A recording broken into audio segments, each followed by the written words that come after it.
శ్రీమాత్రే నమః. ఈరోజు 4వ శ్లోకము 1వ అధ్యాయము.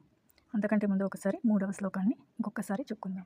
పశ్యైతాం పాండుపుత్రాణం ఆచార్య మహతీం చమూం వ్యూఢాం ద్రుపదపుత్రేణ తవ శిష్యేణ ధీమతా. 4వ శ్లోకము.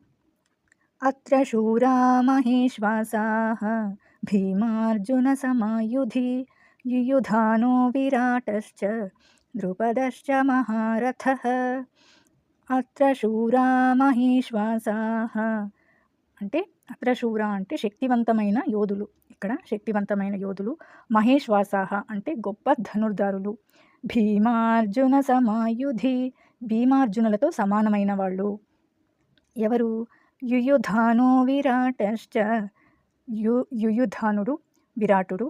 ద్రుపదశ్చ మహారథః ద్రుపదుడు మరియు వేల కొలది అంటే 10,000 మంది సైన్యములతో సమానమైన వాళ్ళు ఒక్కొక్కరు వీళ్ళు. ఈ ఒక్కొక్క వ్యక్తి కూడా సామాన్యమైన 10,000 మంది సైన్యముతో సమానము అన్నట్టుగా ద్రోణాచార్యుడికి దుర్యోధనుడు చెప్తున్నాడు అనమాట. యుయుధానుడు అంటే ఆయన వచ్చేసి కృష్ణునికి శిష్యుడు, అర్జునుడికి మిత్రుడు అనమాట. విరాటుడు అంటే విరాటశ్చ అంటే విరాటుడు. విరాటుడు వచ్చేసింది పాండవులు అరణ్యవాసం చేసేటప్పుడు ఆయన షెల్టర్ ఇచ్చింటాడనమాట. అంటే వసతిని కల్పించుంటారు వాళ్ళకు. అందుకని చెప్పేసి పాండవ పక్షాన యుద్ధం చేసుకోవడానికి అనేసి విరాటుడు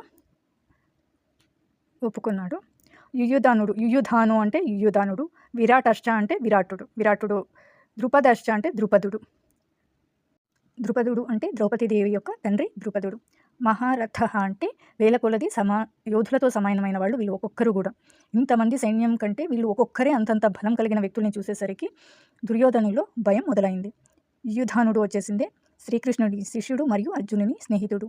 విరాటశ్చ అంటే విరాటుడు. అరణ్యవాసంలో ఉన్నప్పుడు పాండవులకు విరాటుని కొలువులో ఉండటానికి వసతి కల్పించిన ఆయన. ద్రుపదశ్చ అంటే ద్రుపదుడు అంటే ద్రౌపదీదేవి యొక్క తండ్రి. మహారథ అంటే వీళ్ళు ఒక్కొక్కరు కూడా 10,000 మంది సాధారణ యోధులతో సమానము అని చెప్తున్నారు. ఇంకొకసారి శ్లోకాన్ని చెప్తాను. అత్ర శూరా మహేశ్వాసాః భీమార్జున సమాయుధి యుయుధానో విరాటశ్చ ద్రుపదశ్చ మహారథః. అత్ర శూరా మహేశ్వాసాః ఇక్కడ శక్తివంతమైన యోధులు, గొప్ప ధనుర్ధారులు.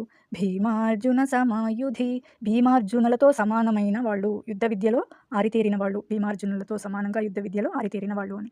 యుయుధానో విరాటశ్చ ద్రుపదశ్చ మహారథః యుయుధానుడు, విరాటుడు, ద్రుపదుడు మరియు వేల కొలది సాధారణ యోధులతో సమానమైన వాళ్ళు చాలామంది ఉన్నారు అనేసి. రేపు 5వ శ్లోకాన్ని చెప్పుకుందాము.